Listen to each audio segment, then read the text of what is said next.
Indo British advanced pain clinic, నొప్పి మాయం, surgery దూరం. For appointments 9155556563. First and foremost అసలు మళ్ళీ అఘోరీమాత ప్రత్యక్షమై కొన్ని క్షేత్రాలకు వెళ్ళిపోయి ధర్మంలో పాటించే అనేక ముద్రలు వేసుకుంటూ దూసుకెళ్ళిపోతుంటే అర్థం కావట్లేదు ఏం జరుగుతుందని.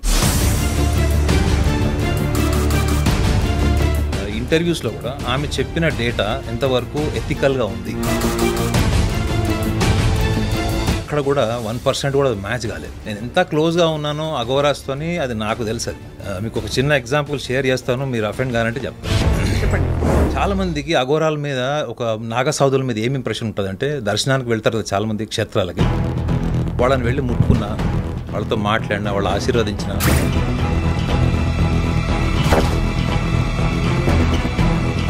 అలాంటి మహిమలు మాయలు ఉండవు అక్కడ. ఒక సాధకుడిని వీళ్ళంతా విపరీతంగా విసిగిస్తున్నారు. కాసేపు ఉన్న తర్వాత దూరం వెళ్ళిపోయాడు. మీరు అఫెండ్ అనుకుంటే మీరు తీసేయండి, అఫెన్సివ్ అనుకుంటే. బట్ ఆయన నేను చూసింది ఏంటంటే, ఆయన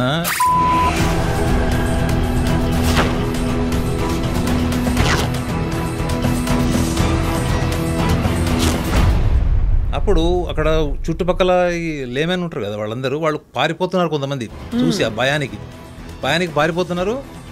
కొంతమంది ఏమో దండం పెట్టి అక్కడే సాష్టాంగ నమస్కారం పెట్టేసి వాళ్ళకి నోటికి వచ్చిన మంత్రాలు చదివేస్తున్నారు. నన్ను ఒక ఆయన అడిగాడు, ఈయనకేమైనా పిచ్చి పట్టిందా, పరువట్టాడా అని అడిగాడు. అసలు చెప్పాల్సిన అవసరం ఏంటి, చూపించాల్సిన అవసరం ఏంటి? వీళ్ళు విసిగిస్తే ఆయన పని చేశాడు. పర్సనాలిటీ లేదని గారు, వాళ్ళ పర్సనాలిటీ ఏమిటని మిమ్మల్ని అడుగుతున్నారు. అసలు కళ్ళు చూపి ఇట్లా కొట్టకుండా మాట్లాడిన వాళ్ళు కూడా నేను చూసాను. అలా ఉంటారు అఘోరా. కొంచెం సేపు అయ్యాక మీ భయం కూడా స్టార్ట్ అవుతుంది, వీడేమన్నా చేస్తాడేమో. గాలిలోకి పొగ వదులుతాం చూడండి, అట్లా ఎనర్జీని వాళ్ళు స్ప్రెడ్ చేసి ఈ ధర్మాన్ని మనం కాపాడుతున్నాం అక్కడ నుంచి అని, శిఖరం నుంచి అని వాళ్ళు ఒక నమ్మకంతో ఉంటారు మేడం. ఇప్పుడు మొన్న అఘోరి తిరుగుతున్నప్పుడు ఆవిడ అఘోరియే కాదు, అఘోరా కాదు అని చెప్పి మీరు అన్నారు. అదే కంటిన్యూ అవుతుందా మీ అనాలిసిస్?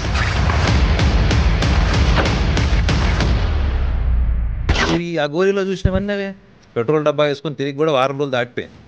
ఆమె చనిపోవడం వల్ల ధర్మానికి ఏ రకంగా లాభము అన్నది ఆమె మైండ్ తీసుకోవట్లేదు. మీ కారు మీద మీ ఫోటో లామినేషన్ ఉందా చెప్పండి, ఎంత క్రియేటివ్ థింకింగ్ కావాలి దానికి చెప్పండి. డబ్బులు కావాలా లేదా? ఎవరిచ్చుంటారు డబ్బులు అంటే ఇలాంటి కార్యక్రమాలకి? మీకు ఎవరు డబ్బులు ఇచ్చింటారో నేను చెప్తే కూడా ట్రాన్స్జెండర్స్ మళ్ళీ హర్ట్ అవుతారు. ఒక ట్రాన్స్జెండర్ డబ్బు సంపాదించాలనుకుంటే మీకు బాంబే కల్చర్ తెలుసా మీకు? 31 డిసెంబర్ రోజు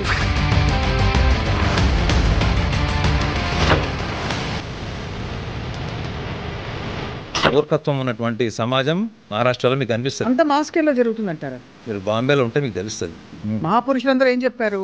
నో దై సెల్ఫ్, నువ్వేమిటో తెలుసుకో అన్నది. అది అనేక లెవెల్స్లో. ఒక ఆర్టిస్ట్ ఒక హీరోని ఇంట్రొడ్యూస్ చేసేటప్పుడు, మా కొడుకు ఎవడ మాట వినాడు, వాడు తోపో తూరం కానని చెప్పాడు.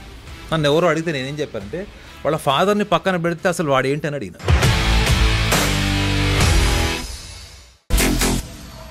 అందరికీ నమస్కారం and welcome to this candid conversation. అఘోరీమాత మళ్ళీ ప్రత్యక్షం అవుతూ నేను ఆత్మార్పణ చేసుకుంటాను అని కారణాలు అనేకం చూపిస్తూ, ఒకటి సనాతన ధర్మం అయితే, మరొకటి ఆడపిల్లలకి రక్షణ కల్పించాలని చెప్పి కొత్త అజెండాలతో ముందుకెళ్తున్న టైంలో అనేక మంది అనేక రకాల కామెంట్ చేశారు. అయితే ఆస్ట్రోసైకాలజిస్ట్ అండ్ ముఖ్యంగా అఘోరాలతో దగ్గర ప్రయాణం చేసిన నాగనాథ్ గారు కొన్ని వారాల క్రితం, ఐ థింక్ 10 రోజుల క్రితం ఐ డ్రీమ్లో ఆయన ఇచ్చిన కామెంట్స్కి విపరీతమైన స్పందన వచ్చింది. మీరే చాలామంది మమ్మల్ని అప్రోచ్ అయ్యి అడిగారు ఆయనతో మరిన్ని విషయాలు చెప్పించాలని చెప్పి అఘోరాల గురించి, at the same time astropsychology గురించి. Today he's here back with us. Naganath గారితో మాట్లాడదాం, చాలా విషయాలు తెలుసుకోబోతున్నాం. Naganath garu, thank you so much, welcome back. Last time మీరు ఇచ్చిన ఇంటర్వ్యూ ఢామ్ అని పేలింది, ఒక దీపావళి టపాకాయలాగా. సో ఇవాళ చాలా కొత్త విషయాలు ఇంకా మరికొన్ని తెలుసుకోవాలి, ఇంకా డీప్గా తెలుసుకోవాలని ఆశిస్తున్నాం. ఫస్ట్ అండ్ ఫార్మోస్ట్ అసలు మళ్ళీ అఘోరీమాత ప్రత్యక్షమై ఒక మిక్స్డ్ ఇంప్రెషన్ వచ్చింది. చాలా వరకు ఇప్పుడు అందరూ క్వశ్చన్ చేస్తున్నారు ఎవరివిడ అని. కానీ ఆవిడ కొన్ని క్షేత్రాలకు వెళ్ళిపోయి ఈ సైన్స్ అన్నీ, అంటే ధర్మంలో పాటించే అనేక ముద్రలు వేసుకుంటూ దూసుకెళ్ళిపోతుంటే అర్థం కావట్లేదు ఏం జరుగుతుందని. మీరేమంటారు సార్? నేను ఇప్పుడు ఎందుకంటే ఆ విగ్రహం ధ్వంసమైన తర్వాత, ముత్యాలమ్మ వారి విగ్రహం ధ్వంసమైన తర్వాత, I think second day or third day మనం ఐ టీంలో చేసాం ఫస్ట్ ప్రోగ్రామ్. సో ఆ రోజు కూడా సోషల్ మీడియా వాళ్ళు వెళ్ళి వాళ్ళ ఫ్యామిలీ మెంబర్స్ని ఇంటర్వ్యూ చేసిందే చాలా బేసిస్ అది.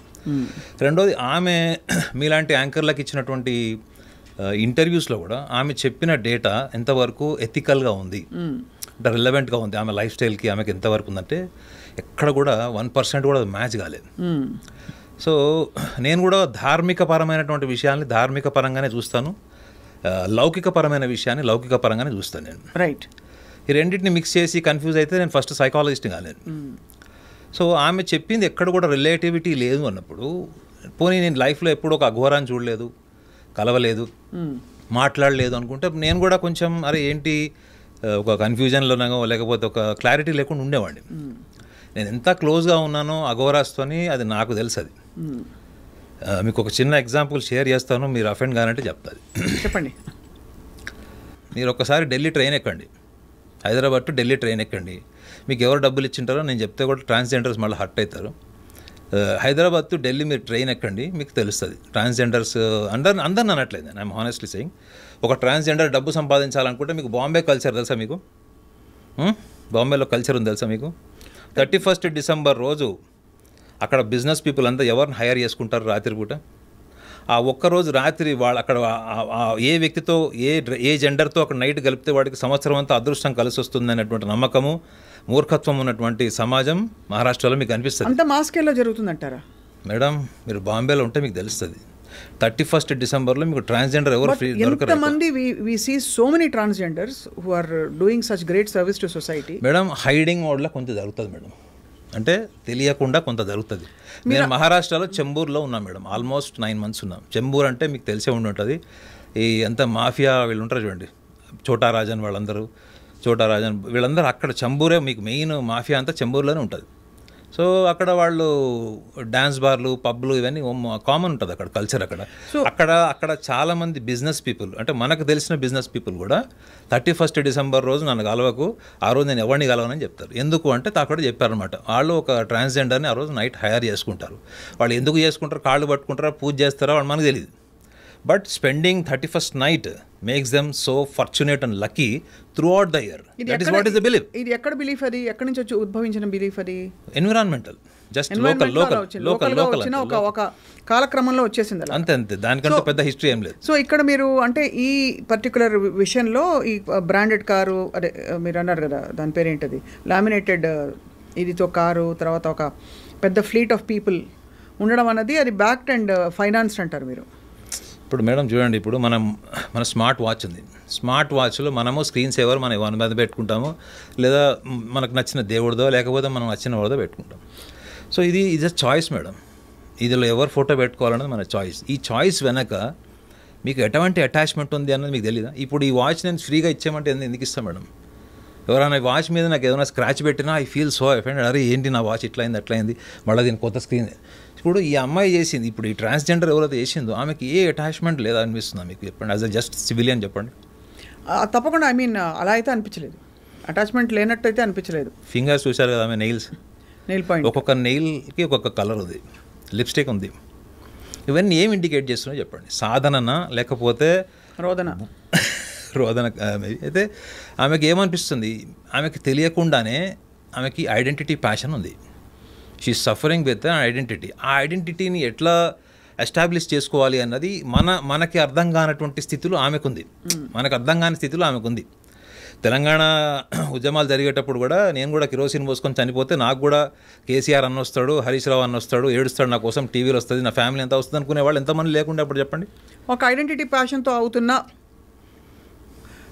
ఏంటి యాక్ట్స్ ఇవన్నీ అంటారు. అయితే నేను మీరు సైకాలజిస్ట్గా కూర్చోబెట్టారు కాబట్టి నా perception towards this kind of people and especially మిమ్మల్ని కూర్చోబెట్టండి సార్. ఒకటి ఆనెస్ట్లీ మీరు సైకాలజిస్ట్తో పాటు మీరు అఘోరాలతో అండ్ ఈ సాధకులతో మీకు ఇంకో విషయం కూడా చెప్తాను. నాకున్న ఫ్రెండ్స్ అంతా, అంటే ఫ్రెండ్స్, పరిచయస్తులు, సాధకులు, వీళ్ళందరూ మీరు ఒకసారి గణాంకాల్లో తీసుకుంటే మోర్ దాన్ 60% నేను సన్యాసులతోనే ఎక్కువ నా అసోసియేషన్ ఉండే. అంటే ఈ సన్యాసులు అంటే ఎలాంటి వాళ్ళు, మొబైల్ మెయింటైన్ చేసేవాళ్ళు ఇలా కాదు. ఇప్పుడు నేను కలుస్తాను, వాళ్ళు మళ్ళీ ఎప్పుడు కలుస్తారో తెలియదు. అదేవిధంగా 11 సార్లు మానస్ సరోవరం పోయినంత కూడా నాతో పాటు ఒక డ్యూరేషన్ 11 times మానస్ సరోవరం వెళ్ళాడు. మీరు వెళ్ళారు? అతను వెళ్ళిన చెన్నైలో కలిశాడు. సో కొంత టైం నేను అతనితో కూడా గడిపాను అక్కడ. సో వాళ్ళందరూ ఈ పుస్తకాలు చదివి వచ్చిన వాళ్ళు కాదండి. నేను ఎవరితో ఎక్కువ రిలేషన్ మెయింటైన్ చేశానంటే ఆలోచన నుంచి జీవితాన్ని ఒక డైరెక్షన్ని, ఒక డిసిప్లైన్ని ఎస్టాబ్లిష్ చేసుకుంటారు చూడండి. అది మీకు గురువు గారు ఎవరు, తల్లిదండ్రులు, పుస్తకాలు ఎక్కడ దొరకవు మీకు. అలాంటి సాధకుల్ని నేను చూశాను. వాళ్ళకున్న డిసిప్లైన్, వాళ్ళకున్నటువంటి స్థితప్రజ్ఞత, వాళ్ళ కాన్సన్ట్రేషన్, ఫోకస్ ఏదైతే ఉందో, వాళ్ళకున్నటువంటి స్ట్రెంగ్త్ నేను చూసింది ఏంటంటే మేనిఫెస్టేషన్. వాళ్ళు మీకు ఏదైనా ఒకటి జరగాలనుకున్నప్పుడు వాళ్ళు మేనిఫెస్ట్ చేస్తే మీకు జరుగుతుంది. అంటే అంత స్ట్రాంగ్ డిటర్మినేషన్ ఉన్న వాళ్ళని చూశాను. ఇప్పుడు వీళ్ళని చూస్తే ఎట్లుంటుంది మేడం, వాళ్ళని చూసి వాళ్ళు ఎప్పుడు తింటారో తెలియదు, వాళ్ళు ఎప్పుడు పడుకుంటారో తెలియదు కానీ వాళ్ళ ఫేస్లో ఎప్పుడు ఒక ఎనర్జీ ఉంటుంది. అనవసరంగా మాట్లాడారు, అనవసరంగా దేనికి రెస్పాండ్ గారు. 100 మందిలో ఉన్నా కానీ మీకు తెలిసిపోతుంది వాళ్ళు ఎంత బాడీ డిసిప్లైన్, మైండ్ డిసిప్లైన్ ఎలా ఉంటుందని మీకు తెలిసిపోతుంది. అలాంటి వ్యక్తుల్ని మీరు చూసి, నాగసాధుల్ని చూసి, అఘోరీస్ని చూసి, వీళ్ళ గురించి మనం మాట్లాడుతుంటే ఎట్లుంటుందో చెప్పండి. మీరు ఇమాజిన్ చేయండి the quality of the spiritual sadhana. వాళ్ళు కూడా ధర్మం కోసమే ఆలోచిస్తారు మేడం. వాళ్ళ అడవుల్లో ఉన్న, కొండల్లో ఉన్న, వాళ్ళకి మెయిన్ థింగ్ ఏముంటుందంటే దేశము, ధర్మం అన్న ఎమోషన్ వాళ్ళకు ఉంటుంది. లేకపోతే నేను ఒకటి అడుగుతున్నాను మిమ్మల్ని, చెప్పండి. అంత మీరు శరీరాన్ని కూడా త్యజించి కంప్లీట్గా కాన్షియస్నెస్ నుంచి ముక్తి నిర్వాణ పొందే స్థితికి వెళ్ళిన వాళ్ళకి దేశం అనే సరిహద్దులు ఎందుకు ఉండాలి, మానవాళి అని ఎందుకు ఉండకూడదు, సృష్టి అని ఎందుకు? మీరు చూడండి ధర్మంలో కూడా, హిందూ ధర్మంలో కూడా మనకు వచ్చిన అంటే 3 ఆదిశంకరాచార్యుల వారు కావచ్చు, ఇక్కడ మధ్వాచార్యుల వారు కావచ్చు, అండ్ అలాగే మనకి అంటే 3 స్కూల్స్ ఆఫ్ థాట్లో కూడా ద్వైతము, అద్వైతము, విశిష్టాద్వైతము, 3 కూడా వాళ్ళు మానవాళికి ఆలోచించారు తప్ప కేవలం భారతదేశానికి ఆలోచించలేదు కదా. మానవాళి, సృష్టి, సర్వప్రాణి సేవ అని చెప్పారు తప్ప. మీరు అనుకుంటున్నారు వాళ్ళ దేశాలు ఉన్నాయని మీరు నమ్ముతారు అనుకుంటారు. వాళ్ళు అదే చెప్తున్నారు, వాళ్ళ దేశాలు గీసాలు లేవని. వాళ్ళంతా దేశాలు ఏర్పడ్డాయి అంటారు వాళ్ళు. మీరు గుర్తుపెట్టుకుని, నాగసాధువులు అనేది ఏంటంటే అసలు ఈ సృష్టి మొత్తం కూడా ఒక ఎనర్జీ మీద ఉంది. ఇప్పుడు దేశాలు, ఖండాలు ఏవైతే అనుకుంటున్నారో ఇవన్నీ ఏర్పడినాయి అంటే మనిషి యొక్క రాజకీయ స్వార్థం, దృక్పథం నుంచి ఏర్పడ్డవే అని మాట్లాడతారు వాళ్ళు. అంతే తప్ప ఈ భూమి అంతా కూడా ఒకటే ధర్మం ఉండిందని నమ్ముతారు వాళ్ళు. అవును, వాళ్ళంతా ఒకటే ధర్మం నమ్ముతారు. నేను మాట్లాడినప్పుడు వాళ్ళు వ్యక్తపరిచినటువంటి విషయాలు, ఇవాళ మనం తెల్లతోలు వాళ్ళని చూస్తున్నాం, వీళ్ళని చూస్తున్నాం అన్నది అది జస్ట్ టైం బీయింగ్ అంతే. ఈ దేశం, ఈ భూమి యొక్క గొప్పతనం వాళ్ళు చెప్పింది ఏంటంటే ఋషితత్వం, గొప్ప సంస్కృతి మన భారతదేశం. అందుకే మనకి ఇన్ని ఫామ్స్ వచ్చాయి. అద్వైతము, నేనే అహం బ్రహ్మస్మి అనే అక్కడి నుంచి మొదలుకొని మీరు నేను వేరు, భగవంతుడు వేరు అనే ద్వైతం కూడా వచ్చింది. అన్ని ఆపర్చునిటీస్ అంత ఇచ్చే, ఫ్రీడమ్ ఇచ్చే సనాతనం మనది. మనకెందుకు దేశ సరిహద్దులు ఉండాలి? ఎవరు వాళ్ళకి దేశ సరిహద్దు భారతదేశం కాదు మేడం. అది వాళ్ళు ఏమనుకుంటారంటే ప్రపంచం అంతా కూడా ఒక రోజు సనాతన ధర్మంలో ట్రాన్స్ఫార్మ్ అవుతుందని చెప్తారు వాళ్ళు. ఇవన్నీ చెప్పామనుకోండి వేరే మతస్థులకు వాళ్ళకు బాధ కలగచ్చు, కానీ నేను వాళ్ళతో షేర్ చేసుకున్నది మాత్రమే చెప్తున్నాను. వాళ్ళు ఎంత కూడా టైం బీయింగ్ అనమాట. అంటే ఎట్లా వచ్చిందో అట్లా పోతుంది. వీళ్ళు ధర్మాన్ని వాళ్ళు ఏమంటున్నారు తెలుసా మీకు, చాలామంది సనాతన ధర్మం పరిరక్షణ, కొన్ని రోజులైతే ధర్మం ఉండదు అంటున్నారు. వాళ్ళు ఏమంటున్నారంటే ఒకవేళ సనాతన ధర్మానికి ఇంకా కొంచెం ఏమన్నా చెదలు పట్టిందంటే అప్పటికే సృష్టి మొత్తం more than 60% నాశనం అయిపోతుందని చెప్తున్నారు వాళ్ళు. ప్రకృతి అల్టిమేట్గా సనాతన ధర్మాన్ని కాపాడేది ప్రకృతి అని చెప్పాడు మేడం ఒక ఆయన. అంటే అర్థం ఏంటి, ఫ్లడ్స్ వచ్చో, భూకంపాలు వచ్చో, వాటర్ లెవెల్స్ ఇంక్రీజ్ అయ్యో, ఇవి ఇట్లా టెక్నికల్గా చెప్పలేదు. మీరు అర్థం చేసుకోవాలి ఏంటంటే ప్రకృతి అంటే ఏంటి మేడం, భూమి అంటే మేజర్ పార్ట్, భూమి, గాలి. అంటే మనం రోజు ఫేస్ చేసేటువంటి ప్రాబ్లమ్స్ ఏమైనా ఉన్నాయి ఇప్పుడు ప్రపంచంలో ఉన్న సమస్యలు అంటే భూమి, నీరు, గాలి, ఈ 3 ధర్మాన్ని కాపాడుతుంది. ఎందుకు కాపాడుతుంది అంటే మన ఋషులు ఈ విశ్వానికి ఇచ్చినటువంటి మొత్తం దాని ఏమంటారు, మనం ఆక్సిజన్ అంటాం చూడండి, ఈ విశ్వానికి ఇచ్చినటువంటి ఆయువు మన ధర్మం చెడిపోవడం ఏంటి అని ఆర్గ్యూ చేశారు వాళ్ళు. సో కాబట్టి ఈ భారతదేశము, ధర్మము, బౌండరీస్ గురించి వాళ్ళు మాట్లాడట్లేదు. They said the whole universe, the whole గ్లోబల్గా చూసుకుంటా కూడా అంతే మానవాళి. రెండోది ఇదే ధర్మం కాపాడుతుంది. దీనికి కనుక ఎక్కడన్నా చిల్లు పడిందంటే అప్పటికే సృష్టి మొత్తం డెమాలిష్ అయిపోయి ఉండొచ్చు అని వాళ్ళ అభిప్రాయం వాళ్ళు చెప్పారు. మీరు చాలా ఒక ఇంట్రెస్టింగ్ టాపిక్ మొన్న మాట్లాడుతున్నప్పుడు మీతో ఒకటి బయటపడింది ఏంటంటే సైకియాట్రీ పరిధిలో ఈ అంటే ఆడ్ బిహేవియర్స్ కావచ్చు, కొంచెం డెల్యూజనల్ బిహేవియర్స్ కావచ్చు, దానికి సిజోఫ్రీనియా అని, ఆ ఫ్యామిలీ నుంచి బైపోలార్ అని, ఇంకోటి పేర్లు పెట్టాం. కానీ చాలా బిహేవియర్స్ మనకి అర్థం కాని స్పెక్ట్రంలో బయట ఉన్న వాళ్ళందరినీ మనం ఆ పిచ్చోడా అంటాం మామూలుగా. మీరు ఎలా చూస్తారు? ఈ రెండింటినీ కలగలిపితే సైకియాట్రీ పరిధిలో అందరినీ చాలా ఎక్స్పీరియన్సెస్ అవుతాయి చాలామందికి. ఉదాహరణకి కల్లో చాలా సందేశాలు రావడం మొదలుకొని, అండ్ అందులో మీరు ఒక మిస్టిక్ సైన్స్ని డీల్ చేస్తారు, which is astrology. Astrology is a mystic science. అంటే there is mystery in it, mysticism in it and also it's a science. Occult. నేను మీరు అడిగిన క్వశ్చన్కి నా పర్సనల్ ఎక్స్పీరియన్స్ చెప్తా ఒకటి. మీరు నమ్మినా నమ్మకపోయినా, ఈ కెమెరామెన్ నమ్మినా నమ్మకపోయినా, నేను 2003 ఆగస్ట్లో గురుపదేశం తీసుకున్నాను. నేను గురుపదేశం తీసుకున్న దాంట్లో నేను తీసుకున్నది ఏంటంటే మనకు వేదిక్ సైకాలజీలో ఏముందంటే whatever you are, whatever is your perception, it is due to your food అని చెప్పి ఉంటుంది. మీరు తినే ఆహారం నుంచే మీ మనసు, మీ ఆలోచన, బుద్ధి అంతా ఏర్పడుతుంది అని చెప్తారు. సో నేను ఒక 20 ఏళ్ళు ఆల్మోస్ట్ అయిపోయింది. సో నేనన్నా వంట చేసుకొని తింటాను, లేదా అత్యవసర పరిస్థితులు ఫారెన్ అటు వెళ్ళినప్పుడు ఏదైనా సాత్విక ఆహారం అది ఒక టైం తింటా. సో నేను ఎప్పుడెప్పుడు తినాల్సి వచ్చిందో ఆ వంట మనిషి ఉంటారు కదా, ఆ వంట మనిషి వంట చేసిన తర్వాత నేను ఆ రోజు 1-2 days తినాల్సి వస్తుంది కదా మనకి. ఎట్లన్నా తిన్నప్పుడు నేను నెక్స్ట్ డే వెళ్ళి ఆ వంట మనిషికి నాకు ఎట్లాంటి డ్రీమ్స్ వచ్చినాయి, నా బాడీలో కెమికల్ రియాక్షన్ ఎట్లా మారుతుంది, నా రొటీన్ థింకింగ్ ప్రాసెస్ ఎట్లా ఉంది, నా అగ్రెసివ్ బిహేవియర్ ఎట్లా ఉంది, నాలో ఉన్నటువంటి ప్యాసివ్నెస్, ఇవన్నీ కూడా ప్రతి మనిషిలో మూడ్స్ ఉంటాయి, డిఫరెంట్ మూడ్స్ ఉంటాయి. మీ ఎంతూజియాజం, ఎక్స్టసీ, మీ హ్యాపీనెస్, మీ జాయ్ఫుల్నెస్, కమ్యూనికేషన్, ఎంపతి, ఇవన్నీ మనకి రోజు మన కంట్రోల్లో ఉండేవి. ఇవన్నీ మనం కంట్రోల్ చేసుకుంటే ఒక సాధన ద్వారా. నేను వెళ్ళి వాళ్ళని అడిగాను, నాకు వచ్చిన డ్రీమ్స్ని, నాలో వచ్చిన కెమికల్ రియాక్షన్ చేంజెస్ ఏవైతున్నాయో లేదు అడిగాను అనమాట. అందులో ఒక ఎగ్జాంపుల్ ఏముందంటే, ఒకరోజు నాకు చాలా వాయిలెంట్గా అయిపోయింది ఆ బిహేవియర్, థాట్స్ అన్నీ కూడా, డ్రీమ్స్ కూడా అట్లా వచ్చినాయి. నేను ఆ వంట మనిషి దగ్గరికి వెళ్ళాను, ఇంకా చూద్దాం ఒక 1-2 days అని. అవే కంటిన్యూ అవుతున్నాయి. నేను అడిగాను, నువ్వు ఏమన్నా గొడవలు పడ్డావా, ఎవరితోనా గొడవలు పెట్టుకుంటున్నావా, కొట్టావా, అవన్నీ అడితే వాడు చూస్తే స్మైల్, బ్యూటిఫుల్ స్మైల్, అసలు వాడు అసలు కొడతాడు అన్నట్టు కొట్టాడు, ఇంతే ఉంటాడు హైట్.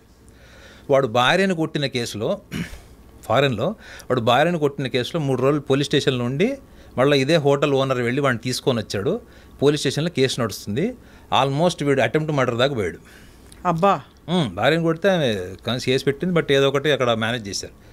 సో నేను ఇలా ప్రతి ఒక్కళ్ళతోని ఎవరైతే వంట చేస్తారో నేను వెళ్ళి కనుక్కున్నది more than 60% అక్యురేట్గా ఉంది మేడం. అంటే నా ఫీలింగ్ ఏదైతే, నా feeling of observation after having the food was made by A person. So అక్కడ మనకి వేదంలో కూడా ఏం చెప్తుంది, మనం తినేవాడు, వంట చేసేవాడి భావం ఏదైతే ఉంటుందో అది తినేవాడి మీద కూడా ప్రభావం ఉంటుందని మనకు కొన్ని స్టోరీస్ కూడా ఉన్నాయి. సో నేను అది ఎక్స్పీరియన్స్ అయ్యాను. నేను ఇది ఎక్స్పీరియన్స్ అయ్యానని చెప్పి మా సైకాలజిస్ట్లకు చెప్తేనే వాళ్ళు పైనుంచి కింద దాకా చూసి వీడికి ఏదో అజంప్షన్ స్టార్ట్ అయినాయి అది అనుకుంటాం. But this is a very logical experience. నేనే వచ్చి మీకు చెప్తున్నా, మేడం మీరు ఇట్లా మీకేమైనా ఇప్పుడు మీరేమైనా ఇట్లాంటి ట్రామా కానీ ఇట్లాంటి మెంటల్ ఎగోని ఏమైనా అండర్గోన్ అవుతున్నారా అని నేను క్రాస్ చెక్ చేస్తున్నా. నేను క్రాస్ చెక్ చేసిన చాలా మటుకు సందర్భాల్లో 60% టాలీ అయింది. వాళ్ళ ఇంట్లో ఎలా ఉన్నారు, వాళ్ళు డిప్రెస్డ్ ఉన్నారా, ఇలా ఉన్నారా అన్నది. సో అది చెప్తే అది వినడానికి ఎలా ఉంది, అది ఒక్క వ్యక్తి యొక్క subjective analysis, subjective opinion. It is not an objective scientific. అంటే it is not general with everyone. నాలాగా ప్రాక్టీస్ చేసినోడు కూడా సేమ్ అదే ఎక్స్పీరియన్స్ ఉండాలని ఏం లేదు, అన్లెస్ అంటిల్ ఈ comes out of with the experience and we share with the world.